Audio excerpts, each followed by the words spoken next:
In this part of the course, you're going to be using Desmos to help graph equations. And then you'll transfer the main characteristics from Desmos to a sketch that you're using as part of your work. Now, this sketch is an essential part of showing your work, so you want to make sure you do it well. For example, if we had this equation as a core of one of our questions, well, we might go to Desmos and paste in that equation, and it might look something like this. And so if we were sketching it just like this, then the work submitted looks like this. Well, you could probably see why this would be considered poorly presented work, right? It's all squished into a little corner, making all the characteristics hard to read, and it's not good sketching. So, back to Desmos.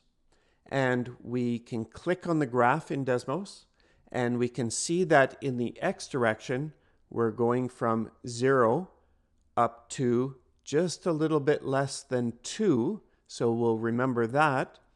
And then in the y direction, we're going from 0 up to a maximum of about 4.7, so a little less than 5. So we remember those, and we'll head up to the settings in Desmos, and we'll just make it a little easier to transfer this data over if we have the settings good. So in the x-axis, a little bit of buffer. Remember, we're going from 0 to 2, so -1 to, say, 3. And in the y-axis, we're going from 0 to a little less than 5, so -1 to 6. And that gives us a little bit of margin, and we'll take a look at the graph there. And that looks way better. So much easier for us to transfer that over to a sketch. So our sketch might look like this now.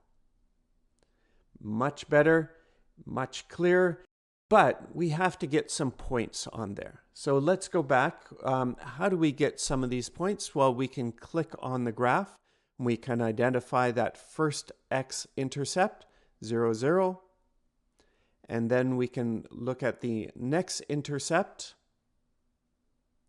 1.959. Okay, so we'll make a note of that. And then our maximum at just less than 1 and the 4.7. So we transfer that to our graph and it looks like this. So nice and clear.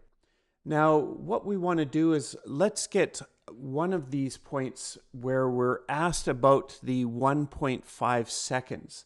So let's integrate that into our graph. So we'll go back to Desmos and we'll figure out, well, what's happening at time is 1.5 seconds.